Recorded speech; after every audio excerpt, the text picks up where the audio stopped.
Welcome into the Merrifield Sportsbook Show. What a day. What a day it is to be here as we preview the Army-Navy game. We got some other things we got to cover here first. Matt Merrifield, Justin Walsh, Jada Coster, all joining as usual. Gentlemen, very, very, very slow news day today as we record here on Wednesday, the 10th of December, 2025. Very, very slow news day. Only the small news that Max Bulla is returning to Michigan State as a co-defensive coordinator and linebackers coach. Nothing else in the state or honestly the country has happened today at all. Matt Merrifield, how are you feeling on this Wednesday night? You know, maybe I should be more excited, like certain friends of ours, Jay, over a co-defensive coordinator signing and a linebacker coach.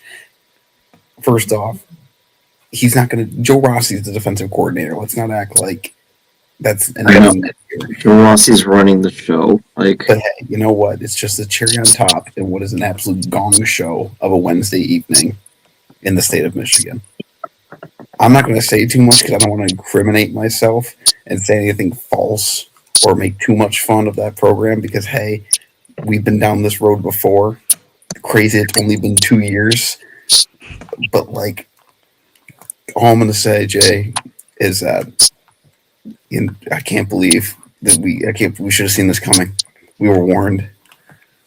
I know you love the hire considering your This has nothing to do with what I was just alluding to. That's nothing to do.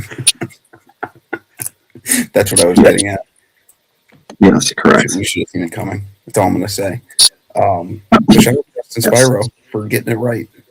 You know, they call him a madman, and he might be, but he's batting 1,000 tonight. A broken clock is right twice a day, and he's batting 1,000 tonight. So I've got his tweet notifying me every 5 seconds, and it just feels good to watch that program crumble. That's all I'm going to say. That's all I have to add.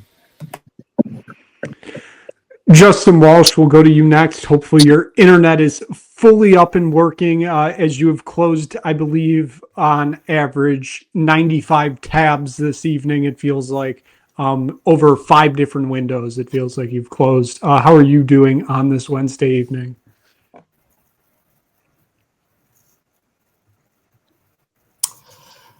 You know, I'm doing good. Hopefully the internet is not going to be my worst enemy tonight as you guys are laughing. So I hope I'm not buffering through this. But, you know, I'm feeling a little bit disappointed for the writers at the Detroit Free Press that they're not going to have anything big to write about because, you know, they wouldn't dare write anything negative about a certain school in this state. So I'm just very sorry for them that they're going to have to find other things to write about for the next couple days. But no, if I had a nickel for every time a college football coach in the state of Michigan was unceremoniously fired and lost out on millions of dollars and destroyed their family because they couldn't keep it in their pants, I would have 2 nickels, which isn't a lot, but it is weird that it happened twice. Yep. Sorry. I just want to throw out there for Mel Tucker, him and his wife were estranged when that happened. I just want to throw that out there, not defending what he did. He was not a truly married man. Sherrone was happily married. That's all I'm going to say. Once again, as we talked about on Twitter, Nick, I don't want to do a dick measuring contest over which was worse or which was not as bad because both are horrible. I just want to make sure the facts are straight. So what I'm hearing, Matt, is that we actually have the moral high ground here. No. Is what you're saying. Anyway, we're doing great here on this Wednesday. In terms of high ground, we're sitting in the remains of the Titanic, and Michigan is sitting in the bottom of Marianas Trench. There is no high ground. We're both drowning. So let's not confuse things here. Let's not try and make this out to be something. Anyways, We're having a great Wednesday night here, Nick Burt. Let's go ahead and move on to Mr. DeCoster. Jay, Jay, I got a question for you. Anything happened Don't on ask Sunday? it. Stop. Anyways, Michigan State's on the high ground and not at the bottom of Mariana's Trench. Okay. I'm sorry. I'm Okay. very curious to hear what the question is. The people want to know. I was just going to ask, because Matt made the Titanic illusion. If Michigan stays the Titanic, could Michigan be the Ocean Gate submarine? Perfect example. Yes, that's correct. What did you All right, think Jay. I was going to ask? Jay, anything happen on Sunday? That's what you're gonna ask. Well, I get a text from Mr. Bird with an "I still own you" gif, and I'm just like, all right, we'll see you in 2 weeks. I don't know, whatever. But they won the second half, guys. Right? Hey, your playoff hopes at least don't fall in the hands of a 45-year-old grandfather. I was just gonna try to transition, Matt. I need to hear your opinion on Grandpa Am I supposed playing to have in the NFL. I'm sorry. This is a first for me. I'm not exactly sure how to feel about the situation. I will say when Nick texted me letting me know who we signed, I threw out I think 5 names of who we could have brought back that all would have been more likely in my head, including Matt Ryan, Carson Wentz, which I thought was a real possibility. Nick Foles, I didn't say him. Andrew Luck was a thought. Like Philip. What Phillip you're Rivers. not feeling it with Old Man River? I mean, whatever. He's not playing. He's going to be a backup. God, whole willing, he doesn't go in on Sunday. I need it just to you happen wait. because as I said to somebody at work today, I feel like this has to be the first grandfather that would be actually playing in the NFL. Like, there's no way that somebody who was a grandfather actually played in the NFL before, right? Known grandfather? I guarantee we've had some unknown baby granddaddies out there. Like, let's grandfather? We've had I feel like we've had to have had at least one, like mathematically speaking. It would be cutting it very close. And are you talking about just football or all of sports? No, NFL. Okay, I was saying, I feel like Gordie Howe played his last NHL game when he was like 50. Yeah, no, there I'm are certain sure his sports kid like had a kid I at some mean, point. yeah, there But are certain anyways. sports where you can play I don't know how I'm supposed to feel about when this. you're older, but yeah, no, NFL. I feel like this has. This is just it's a disaster. We, the big question is, what do we do in the off season? Because we have shit in one hand, shit in the other. One being the Achilles of Daniel Jones and just Anthony Richardson and his broken face. So I don't know where we go from here. To be completely honest. You can't draft one because Sauce Gardner's on your team now, who's also hurt. Thank you for reminding me, Jay. You should put in Anthony Richardson and just run the wishbone. He would get hurt. Just take it all the way down. Anyways. Yeah, but it would be electric for like a week. Let's focus on the real matter here. And that is football coaches that can't keep it in their pants. Okay, before we transition, Jay, we'll see you Sunday. We'll be throwing up the wrist on Lake Michigan. Negative 20-degree weather. Yeah, we're coming. Shadur is coming. Can't wait. Yes, transitioning to coaches. We've danced around the topic, not really though. But as of 9:10 on Wednesday, the 10th of December, 2025, as we are recording this, so I am noting this right now. If this turns into a Chris Benoit situation, we have recorded before that. Because it looked like it was going down that road a little bit earlier today, honestly. But Sherrone Moore has been fired by Michigan. He couldn't keep it in his pants with the staffer, as Matt gloriously put it. He then gets arrested tonight because allegedly he went to somebody's house, a staffer. We don't know officially which staffer. We're not trying to get sued here. Went to somebody's house, threatened himself, all that kind of not great stuff. It's been a disaster of a PR night for Michigan. Matt Merrifield, I will go to you first. You're shaking your head no, but I am saying you are going first.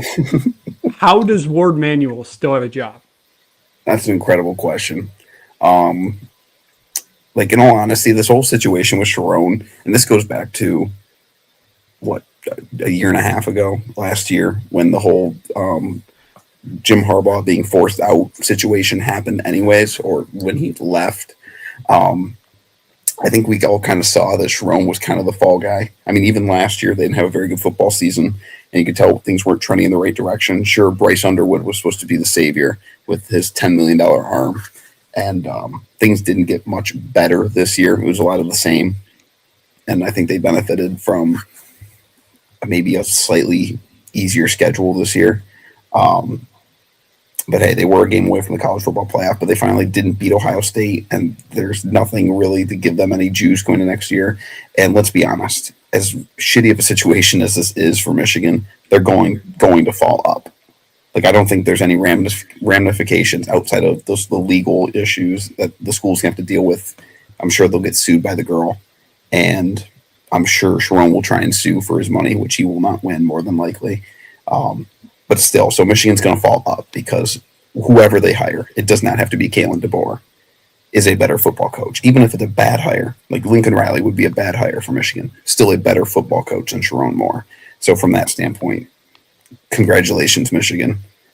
I know we're all laughing, and then we can still laugh, but they might be the real winners here. My last thing, scumbag move not to fire him until after signing day.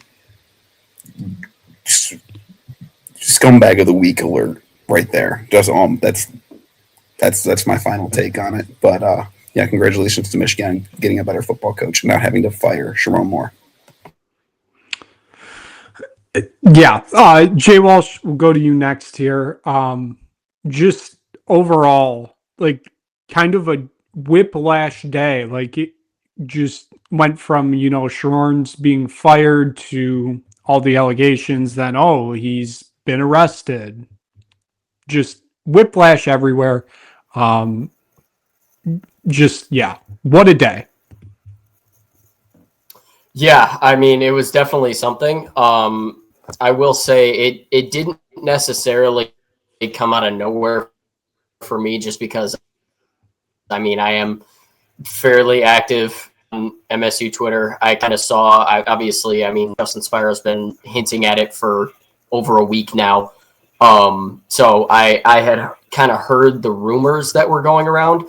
Obviously, there was no indication that they were true or not until just now. But yeah, it was definitely a wild day. And I mean, not really a whole lot else to say. I do agree with Matt that in the long term, it's definitely, I think, a plus for Michigan to move on from Sherrone Moore. Obviously, this is not the ideal way for them to do it. And there will be short-term ramifications for sure. But I have never been a believer in Sherrone Moore as a coach. I always thought he was kind of holding Michigan back. And I mean, as Matt pointed out, they brought in Bryce Underwood, the $10 million arm this year, and then Sherrone Moore kept running the offense like they had Davis Warren back there.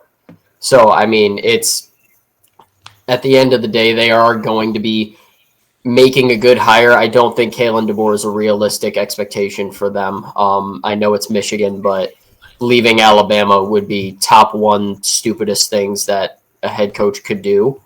And at this point, I mean, there's not really a ton of available names, but at the same time, it is Michigan, so they could get almost anybody that they want at this point. So I do agree with Matt that they will end up being okay here. It's just, kind of a crazy day, as you said. Jay, I'll go to you next. Just overall, you kind of have like the feeling that you are outside of it because you're in Chicago, but you're obviously still within like MSU Twitter, Michigan Twitter. I know you listen to the ticket. So like just kind of on the outside of things, like does it feel like this has like a major impact across the country, or is it kind of just in this Big Ten bubble? No, definitely nationally. And Michigan's a huge brand. Like, I was listening to Chicago radio earlier, and they were breaking the news. Like, everyone's talking about it. And yeah, I mean, I agree with you guys. Like, Sherrone Moore is not a very good head coach. Like, they had an easy schedule this year. Got smoked by Ohio State. And I think going after a possible maybe Jed Fish, who I think has done a pretty good job at Washington, would be a decent hire for them. Who knows? Like, hell, they could go after Kalen DeBoer if they wanted. I mean, Michigan's got all the money. What happens with Bryce Underwood? I mean, who knows? But I mean, I agree that it's kind of a win for Michigan, not necessarily the PR stuff, but like he's just a bad football coach. Like he wasn't taking them anywhere. He wasn't taking them to the playoff. He wasn't taking them to a Big Ten title. So I mean, this is in terms of like national stuff. I mean, this is like the big like story of the day. I mean, especially with, him getting arrested, that just took a whole nother spin. So yeah, it just, like I said, whiplash of a day. I feel like we kind of covered all the bases of what we know right now. I'm sure by the time anybody's watching this, it's going to change another 5 times. But overall, Matt, I'll go to you first. Number one candidate for the job right now. I mean, Michigan's ideal number one candidate. They're going to want Kalen DeBoer. Do I think that is a smart hire? I got to be honest. I'm going to go with no, considering what we've seen in terms of their offensive identity. First, I mean, Rich Rod's the first one that comes to mind in terms of just trying to go away from the pro style, run the football mentality to more of a spread offense. That didn't work. Jim Harbaugh, when he tried originally reviving his tenure at Michigan, and it almost resulted in his firing back in 2019, 2018, when they brought in Josh Gaddis, that was a shit show with Shea Patterson. And once they went back to running the football in the 2021 season, they started winning again. Now, they did also start cheating at that time, but that's neither here nor there in this situation. So I don't know if DeBoer is the right fit. The only reason I could see him leaving is that the heat of the SEC is too much and being at Alabama. But, I mean, you can already see some of the cracks of why it wouldn't work. Alabama's offensive line is not very good and could get exposed horribly next week in Norman, potentially. So I think that's who they want. I think, I don't remember who, I think it was Jay Walsh that brought up Jed Fish. I think that would also be a more realistic candidate, but also Matt Campbell. I know he has always wanted to coach at Michigan. I think that's been noted because he almost got the job when Harbaugh almost got fired in 2020. But obviously he just went to Penn State, but it's Michigan. So that's probably the biggest thing is I don't think there's a candidate that's out of reach other than Lane Kiffin. Everybody else I think is on the table. Jay Walsh, your number one candidate for the job. It is kind of a difficult thing to think about just because, I mean, like Matt said, there really aren't many names that aren't on the table. I think Kalen DeBoer, I think Michigan fans would love it. I don't think that it's going to happen because, like I said, I don't think Kalen DeBoer leaves Alabama.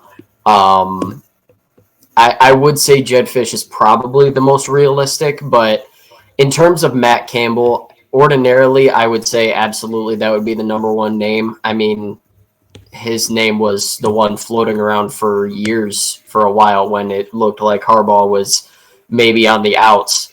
But with the fact that he legitimately just took the Penn State job, I can't see him going immediately and taking the Michigan job and basically leaving Penn State high and dry.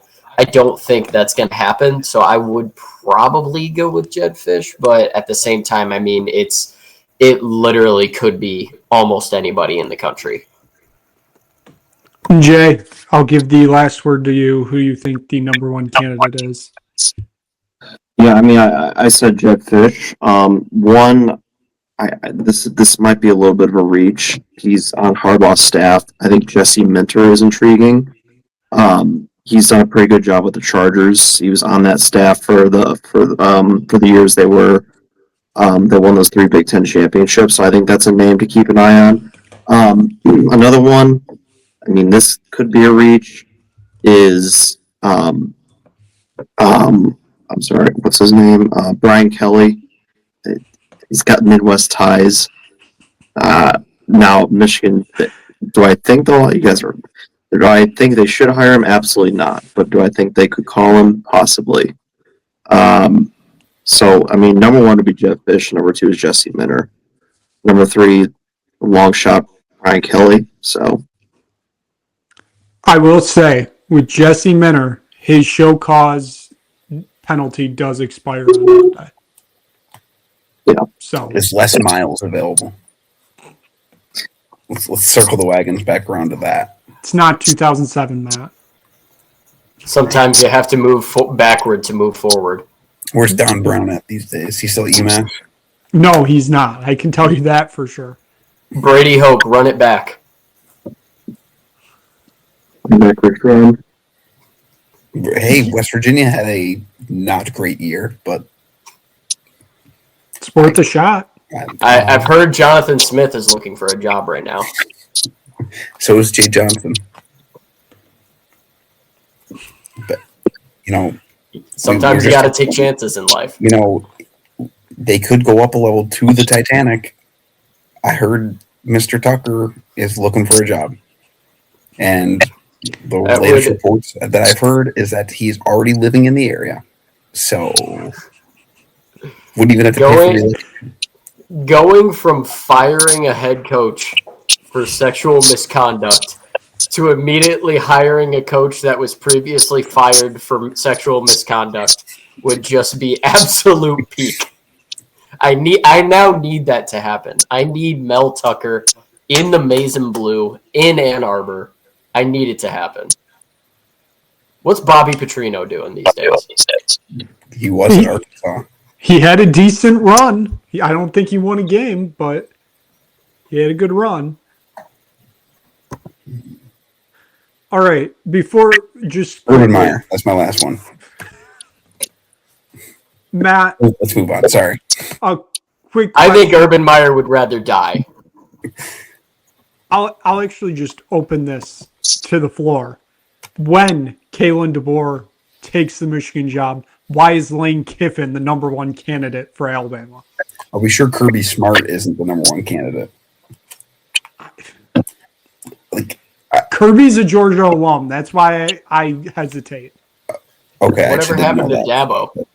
Whatever That happened was to Dabo? my comment earlier. Nick told me no. I said no.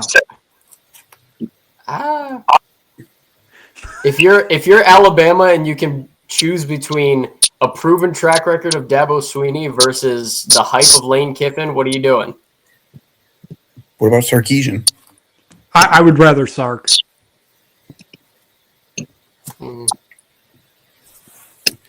I think the biggest thing, in all honesty, that helps Michigan, last comment just on the coaching search, is that the offseason really hasn't started yet because the portal doesn't open until December 2nd or January 2nd, correct? So, while Michigan has waited a week and sure some candidates are gone, A, there is no candidate that they can't go out and get for the most part, and B, that they still have time.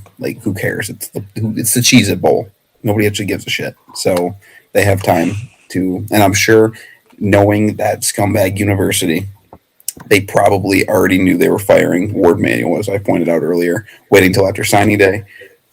It might be 9:05 tomorrow morning that Kalen DeBoer or Jed Fish is getting on a plane to Ann Arbor.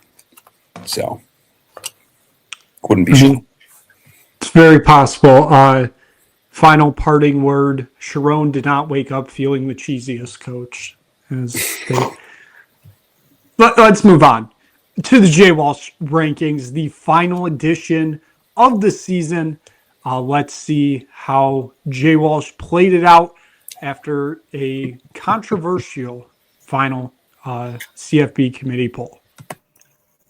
So I want to preface this by saying that there were certain decisions made by the committee that I cannot agree with, and then there are others that are still controversial, but in my mind can't necessarily be argued. So with that, we'll get into it. Starting with the number 12. Oh, okay, there we go. Obviously, James Madison and Tulane are in. Going number 12, BYU dropping out of the rankings after just getting their shit pumped against Texas Tech. Number 11, we have Miami. Number 10, Alabama. And number 9, Notre Dame. Obviously, the big controversy was flipping Miami and Notre Dame last week. The College Football Playoff Committee decided that even though neither of them played a game, Miami deserved to be in over Notre Dame, even though they had previously said Notre Dame deserved to be in over Miami. I am not the College Football Playoff Committee. I don't flip teams when neither of them play a game. I had Notre Dame over Miami last week due to better losses and stronger strength of schedule in my mind, and that did not change. So I would have put Notre Dame in the playoff this year ahead of Miami. In terms of Alabama, having a 3-loss team in the playoff is not a great look, but at the same time, we have always kind of said that a team that loses in the conference championship should not be punished more than a team that did not play in a conference championship. And I know you can sit here and say, well, what about BYU? BYU is a different case because they played nobody the entire year except for the team that they lost to, and they got shit pumped by them twice. I can't justify keeping them in the rankings because of that. Alabama has very good wins on their schedule. Yeah, they have 3 losses, including a really bad one to Florida State first game of the year, but losing in the SEC championship, I cannot ding them so much that they would drop out of the playoff in favor of either a Miami or a BYU. So anyway, moving on. Number 8, Oklahoma. Number 7, Texas A&M. Number 6, Oregon. Number 5, Ole Miss. I know the committee has Oregon and Ole Miss flip-flopped, but I've had Ole Miss above them for a while. Again, neither team played this past weekend, so they didn't change. Number 4, Texas Tech. Number 3, we have Ohio State. This is another one that I have flipped from the committee. I feel like number 2, Georgia, earned their spot at the number 2 rankings with that SEC championship win. Ohio State is still a very good team, but I think Georgia earned the right to be above them. And then the number 1 team in the land, the Indiana Hoosiers, as usual. So we get into it. Obviously, the 4 byes belong to Indiana, Georgia, Ohio State, and Texas Tech. We have number 5, Ole Miss versus Tulane. I do have James Madison ranked above Tulane in the rankings. So Tulane is in that 12 spot. James Madison is in the 11 spot and will face number 6, Oregon. Number 7, Texas A&M plays number 10, Alabama, and number 8, Oklahoma versus number 9, Notre Dame. So I will open the floor to you guys and get your opinion on what you see in these rankings. Mr. Walsh, I love these rankings. I have one complaint, and it's that the more I watch Alabama, the less I like them. Like, eye test wise, they are not a good football team right now. So in my opinion, I think I brought this up last week in terms of the Miami hate goggles need to come off a little bit. I think Miami and Notre Dame both should have been in over Alabama. But I understand on paper, Bama has the ranked wins. They won at Georgia. They did beat Vanderbilt. I think Tennessee and Missouri are dog shit. So, but still, they were ranked wins. But I love that Ole Miss is ahead of Oregon because I don't understand why Oregon's 5 in the CFP rankings and Notre Dame's out, because they have the same resume, other than Notre Dame had to play an additional ranked opponent, which they lost. Oregon's best win is beating USC at home. Notre Dame did the same damn thing. So otherwise, JMU I think is better than Tulane in my opinion. I got no other complaints, to be completely honest with you. I can't. And I understand. More so my issue with the college football playoff. They did what they did. We all know it had to do with they didn't want to leave the ACC out. My issue is the people still defending the CFP are just people who don't like Notre Dame, which I get. That people act like they're the New York Yankees, and I'm somebody who likes Notre Dame. I know I'm in the minority in that standpoint, but you can't look at Notre Dame's resume objectively next to Miami and say Notre Dame was not a top 10 team in the country this year. They lost 2 games by combined 4 points. They just because they're independent does not mean they don't play anybody. First off, they played Miami and Texas A&M. Half their schedule is the ACC, so if they don't play anybody, then neither did Miami. It bothers me that people. It simply feels like it's just a Notre Dame persecution. Whereas I can't. If it was in Oklahoma, literally, I just think it's the blue and gold. I think that's the reason that Notre Dame gets the hate that it has. I think that's more so the discourse. The playoff committee did what they did because they didn't want the ACC left out. And if Virginia beats Duke, Notre Dame probably gets in, which is shitty. But that's all I got. But back to your rankings. Good on you. I have no complaints with this. I would like to congratulate Justin Walsh because he had Indiana at number 1, wire to wire, from first ranking to last ranking. We questioned it at the beginning. They are the number 1 team in the country. So, Jay Walsh, I just wanted to give that moment to you. Congrats. You were indeed more correct than the committee. Jay, I'll hand the floor to you. Yeah, I mean, Matt, you make a lot of valid, really good points. I think you guys know my stance on this. Like, why do we play the games, right? I get it. It was week 1. Both teams look a little different. There's a valid argument that Notre Dame could beat the crap out of Miami on a neutral field next week. However, like, why do we play the games head to head? Like, Miami beat them and handled them on the line of scrimmage in that game. And obviously, you know, I like Notre Dame. I think they're a really good football team. Jeremiah Love was awesome this year. However, you know, we have to value head to head, and you know, for that reason, I just think you just had to have Miami in. Obviously, the worst part about this was, why do we even have these shows on ESPN, these ranking shows every single week when you had? I've been saying that for 2 years. Sorry, Jay. Yeah, I know exactly. And when you guys were texting, I couldn't agree more. I was like, why would you have these shows and put Notre Dame in over Miami, and then just jump ship last minute? It just didn't make any sense to me. Like, why do we have these shows and just say, oh, we're going to jump ship and we're going to put Miami in now? It's ridiculous. Like, the committee was just, that was just so dumb.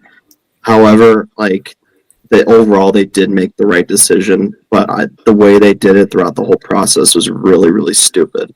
So, like I said, I mean, Jay Walsh's rankings are really good. Alabama should be 10.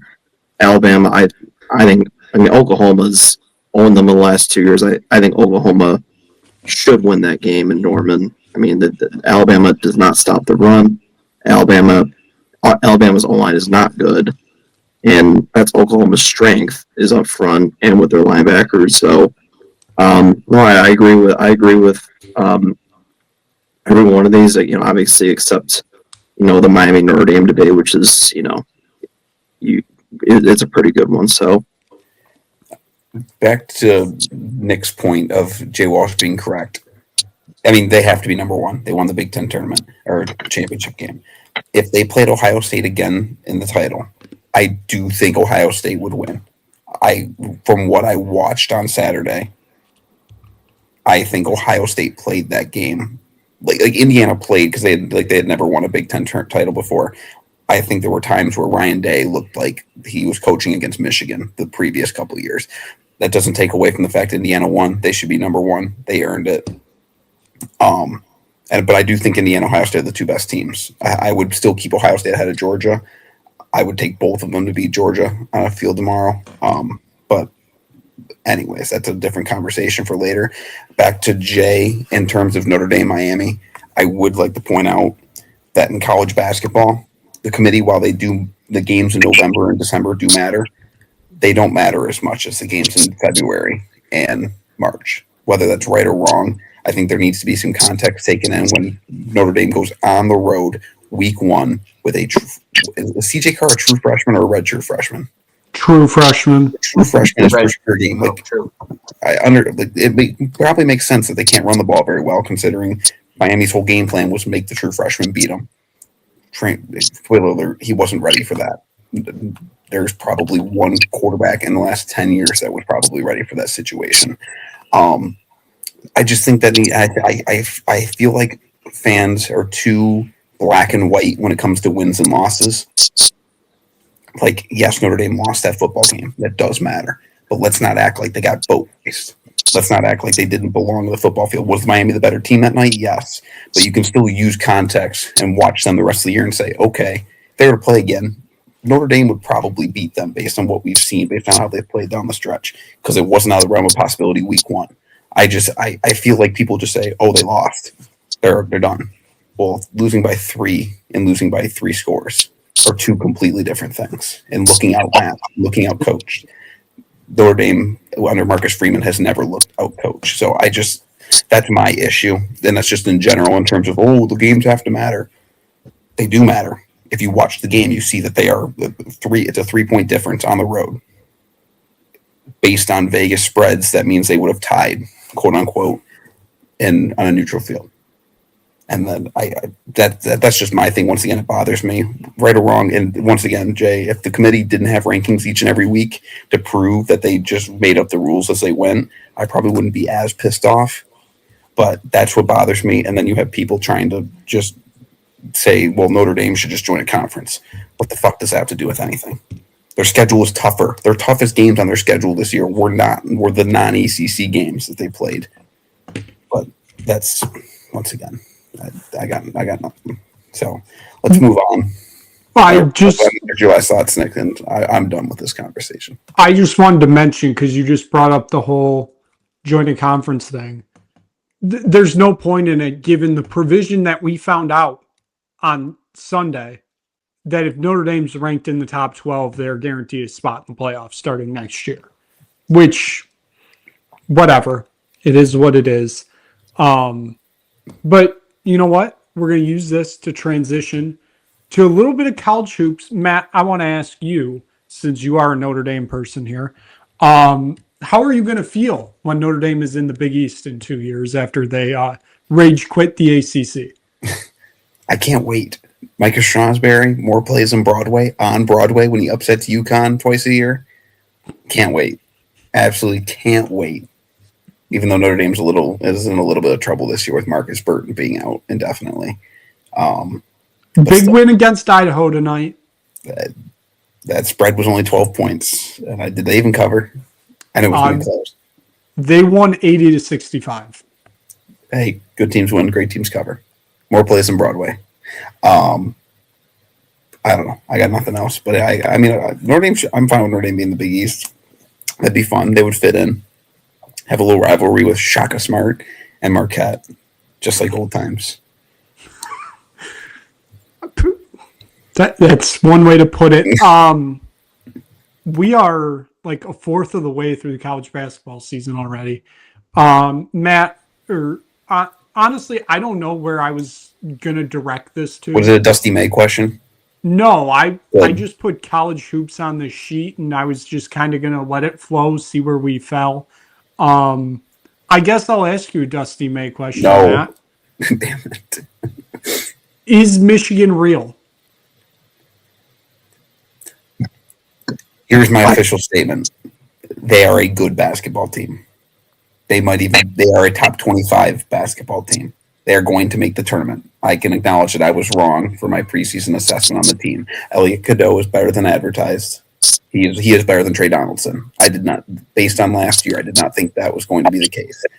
Trey McKinney is a very good basketball player. Oh, shout out to Lake St. Mary's. I also hate the fact that Michigan State has to play against Morez Johnson twice a year because I loved him at Illinois last year. I hate that he transferred to Michigan. With that being said, they are not the best team in the country. And the fact that their head coach is clamoring in a post-game press conference for his team to be ranked number 1 in the AP poll, Dusty, who gives a shit? You're number 1 in Torvik, Ken Palm, net, everything. You're number 1 in everything, in all the numbers that matter. Why do you care what you are in the AP poll? Why are you bitching about it to the media? That's what you're focused on?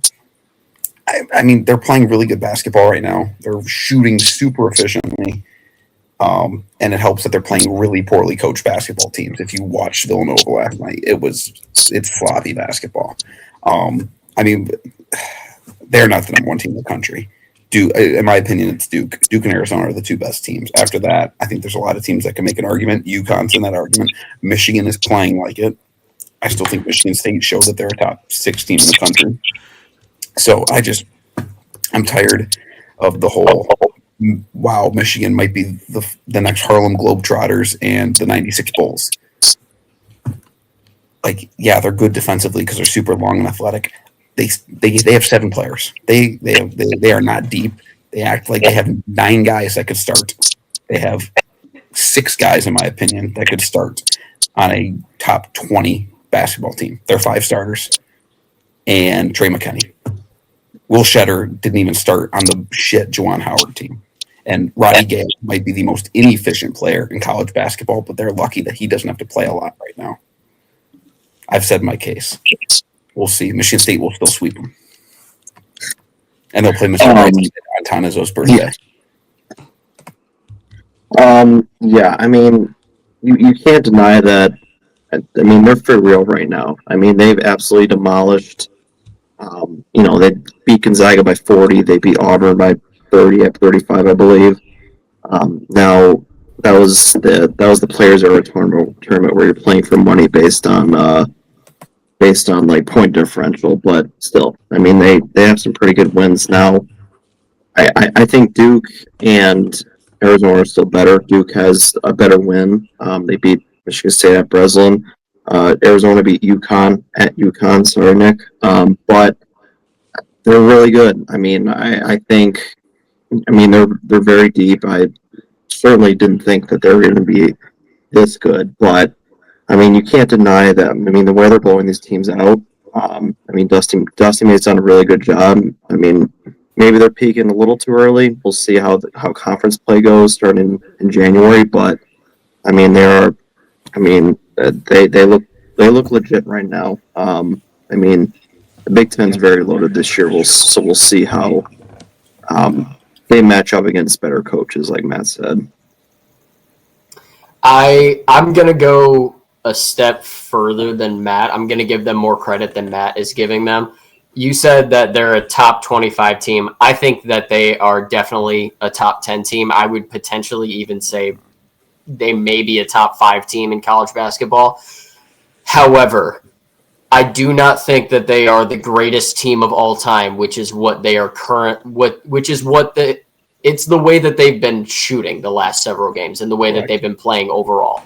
I mean, literally, I don't know, I'm sure all of you guys follow Evan Mia on Twitter, but Evan Mia released his first trapezoid of excellence of the season.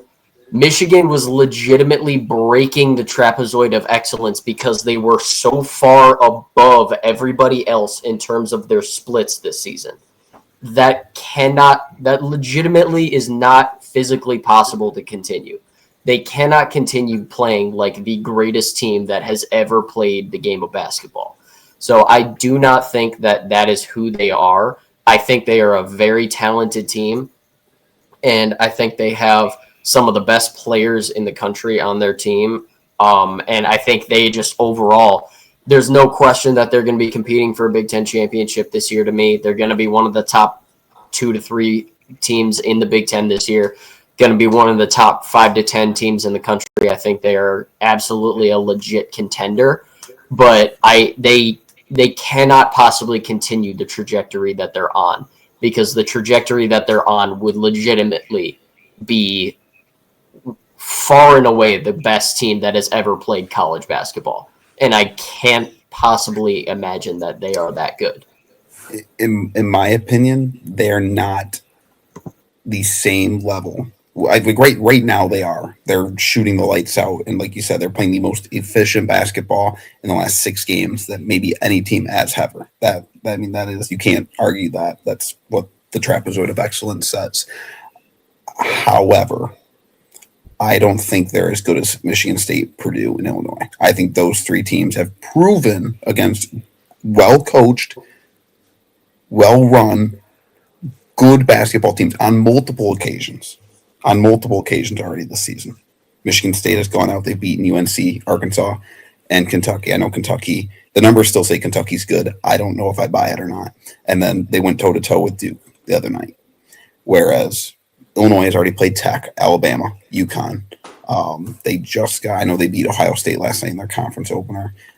Who's the other team that Illinois has played?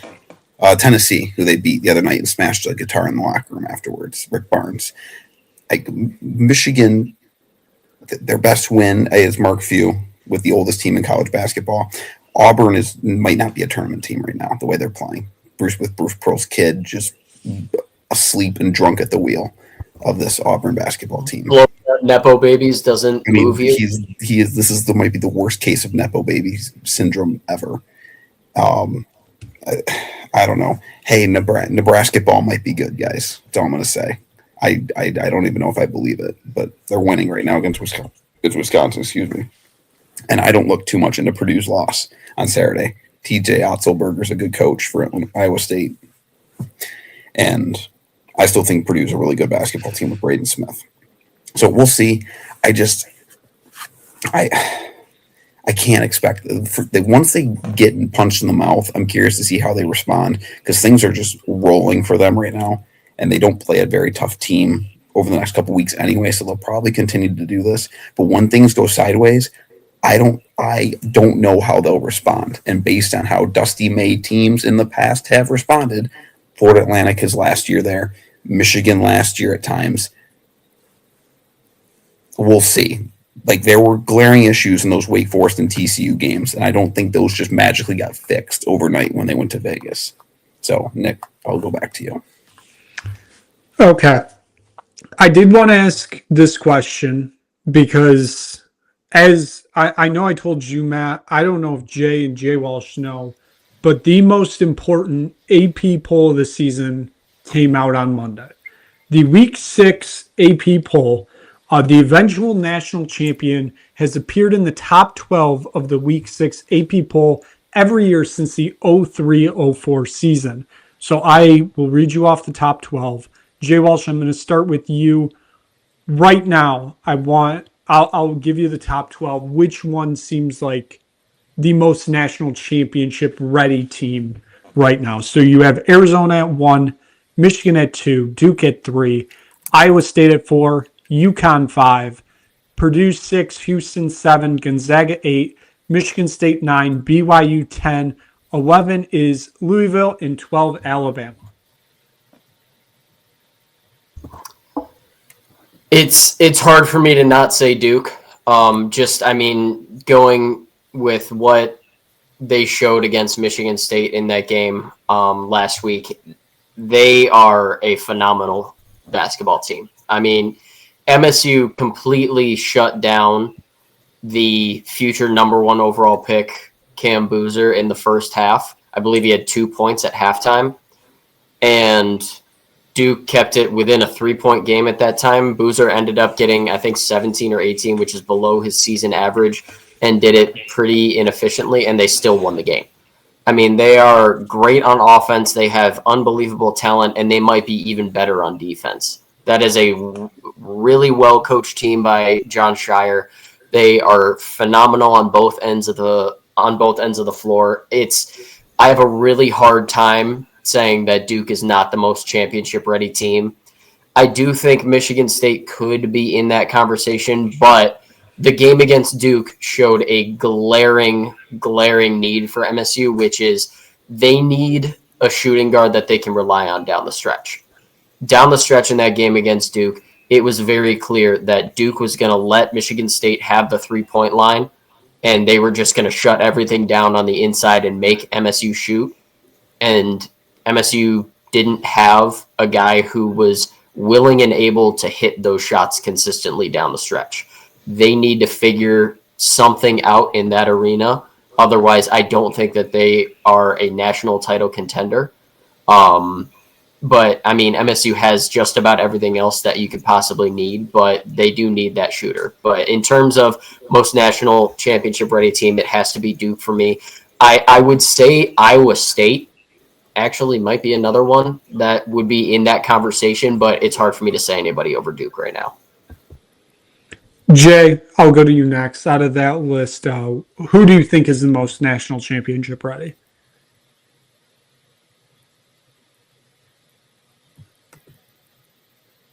You're muted.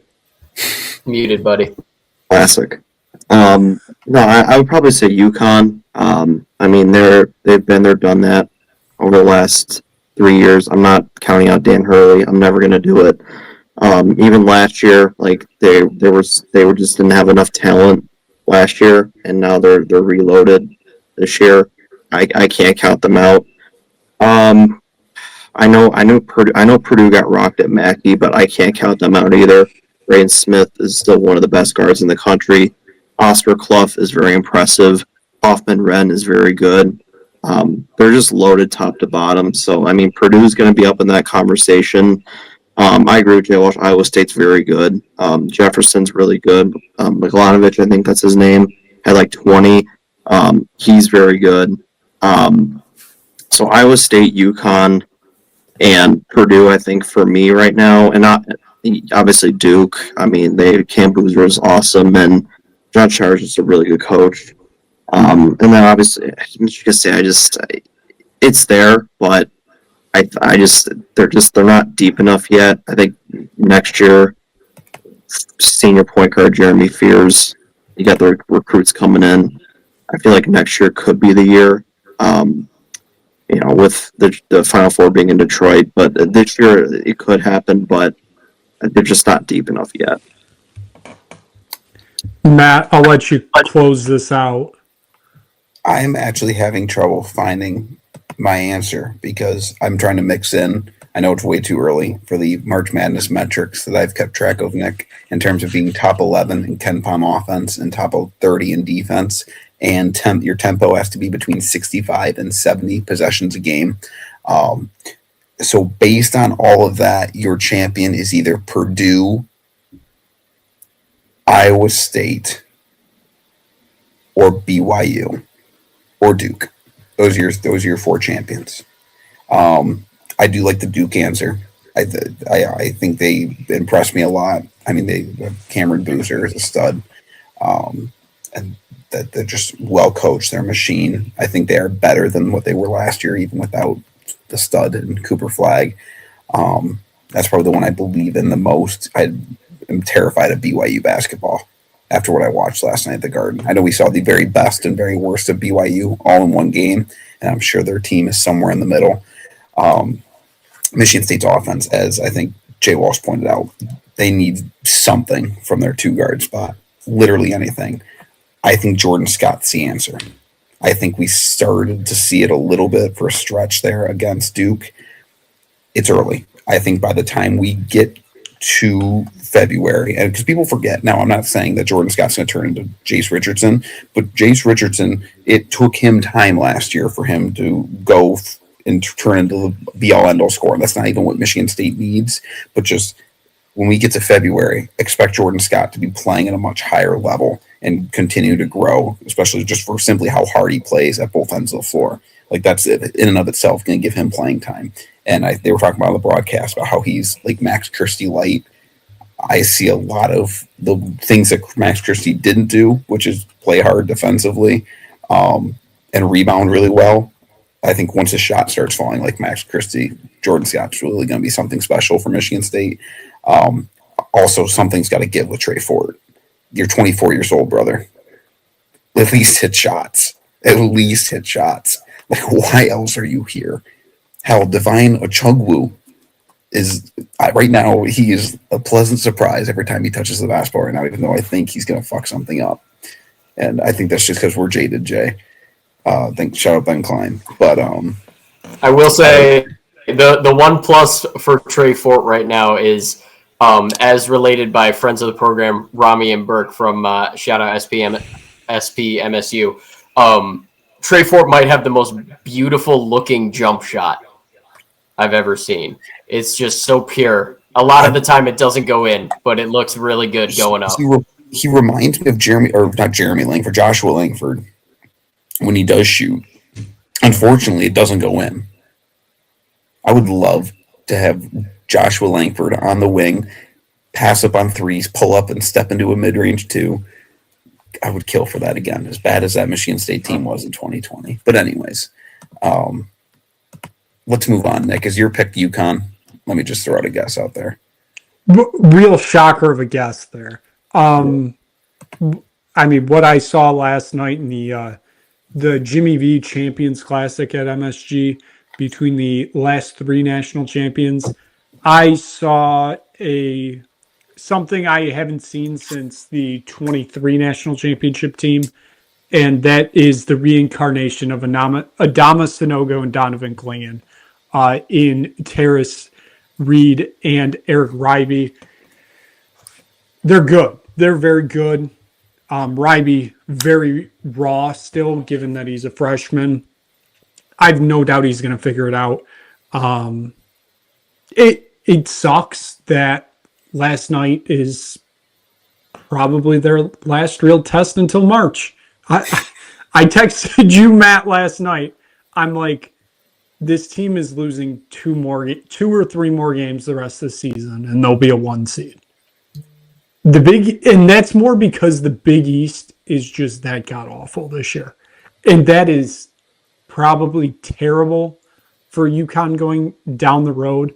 But I don't think they're losing to Texas on Friday, especially since it's a home game. Texas isn't that good. They'll lose their annual game at Seton Hall because they always do. They'll probably lose to Creighton away because that's something they always do too, even though I don't think Creighton's that good. The toss-up is the St. John's. I can see them sweeping St. John's, or I can see them splitting the St. John's series. Other than that, the Big East is god-awful. Villanova looked awful last night. I get they were playing Michigan, but they looked so bad. Marquette is dead. Providence is dead. St. John's can't shoot to save their lives. Georgetown went back into oblivion. DePaul never left oblivion, sadly. Butler might be the third best team in the conference, which is absolutely terrifying to say because they're not good. And I don't think I'm forgetting any other Big East teams. I could be. I don't know. Jay Walsh, I know you had a question before I start rambling there. Yeah, my question for you is just what do you think is the over-under on quad one opportunities that UConn is going to have in the Big East season this year? It's probably over under 2.5. It's probably the two St. John's games. Yikes. I don't know if there's any other ones, honestly, right now. Right now, well, based on, because it's what, top 75 for road games? I believe so. Like right now, Providence is top 75 in Ken Palm. I know that's not a direct, like Providence, Creighton, Seton Hall would all be Ken Palm quad one games. Plus St. John's. As of right now. As of this moment in time. Also, Nick, we have breaking news out of the Dort Financial Center. The Flint Firebirds. 9-1 final score of the Guelph Storm. Let's go. After a delayed start due to glass breaking during warm-ups. But is that good? It is quite good. I would say so. The Big East is so bad, and that is really awful. for the conference because you can't be doing this when you're a basketball-only conference. You can't be this dog shit at basketball. Shaka Smart, figure out the goddamn portal. Like, what the fuck are you doing? Hey, they play Purdue on Saturday. What do you think the spread's going to be on that one, guys? Is it at Mackey? I think so. Oh no. A lot. God. I'm taking Purdue minus whatever. Yeah. What would the number have to be for you to not take Purdue there? Probably 20. If it got north of 26, like 25 and a half, I'd probably still lay the points. Wow, what did Wisconsin win by at home the other day? And Wisconsin's bad. Wisconsin's down 18 at the half to Nebraska ball. Respect Nebraska ball. They won by 20, Matt. Okay, and I'll take the 25 and I'll lay the 25 and a half with ease on Saturday.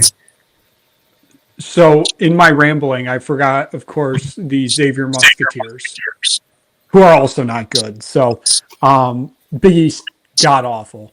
I can't decide if Notre Dame's going to save us or if we need to get out of this conference. It's just bad.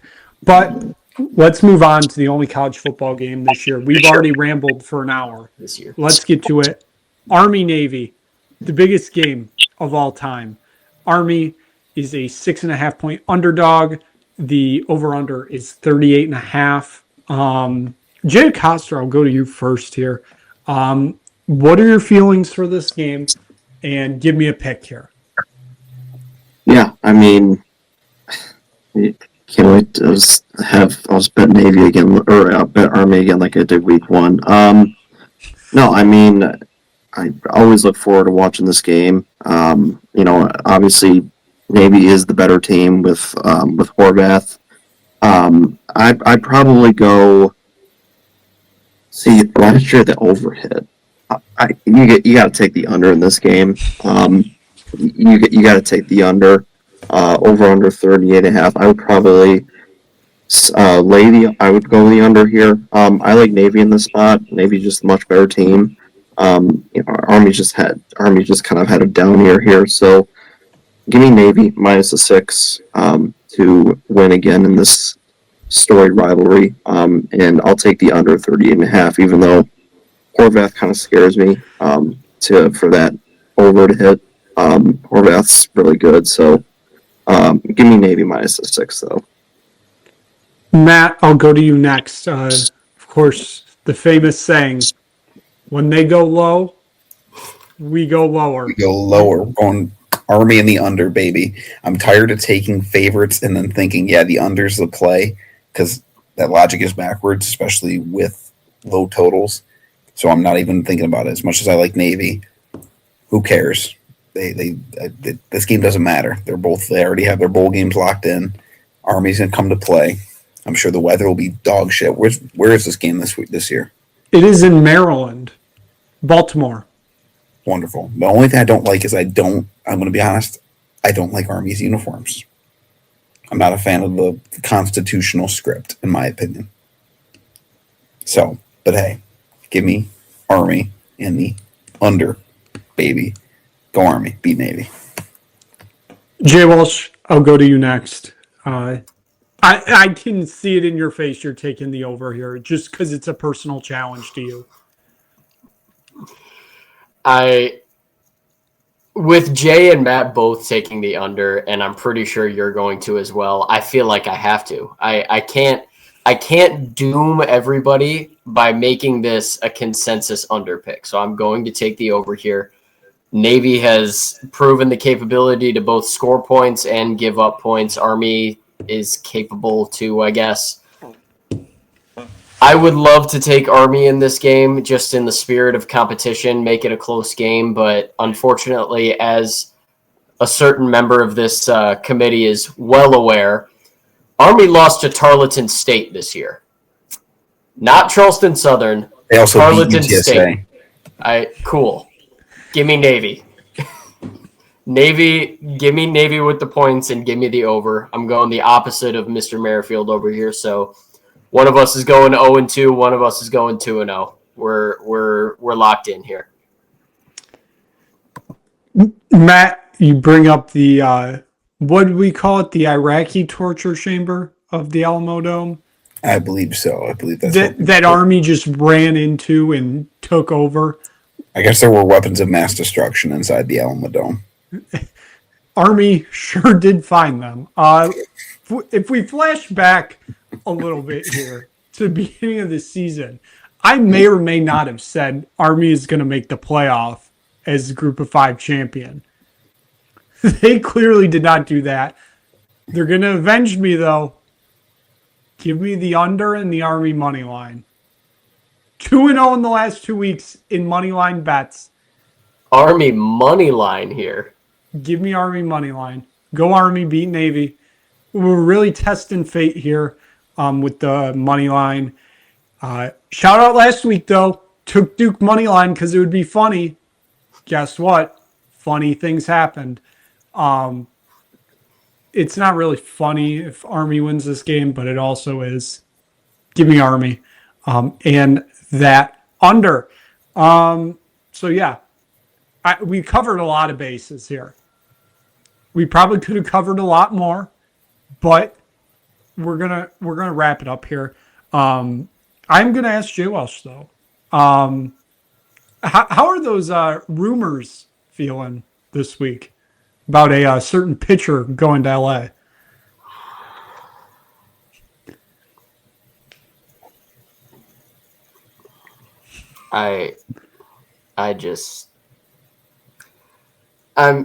I can't even be that upset because I knew this was going to happen. They need to get an unbelievable return on this. They really do. They can't fuck this up like they fucked up the Verlander trade. They need to get minimum 2 very, very good players out of this in the future. Obviously, most of it's going to be prospects, but they need to pan out. You cannot have another failed trade where you're trading away your ace and you get dog shit in return. I'm just going to get upset if we keep talking about this. Wonderful. Yeah, let's just we'll wrap it up here. Jay, I can't wait to be back here next week when Shedeur Sanders puts up 400 yards on your franchise. And then you're going to have to play the Packers again. Can't wait. So, yeah, let's just wrap it up here. Thank you so much for watching. We will see you again next week as Jay Walsh throws up the watch, even though you don't have the watches on, whatever. 400 yards. 400 yards. We'll see you again next week for another episode of the Merrifield Sportsbook Show.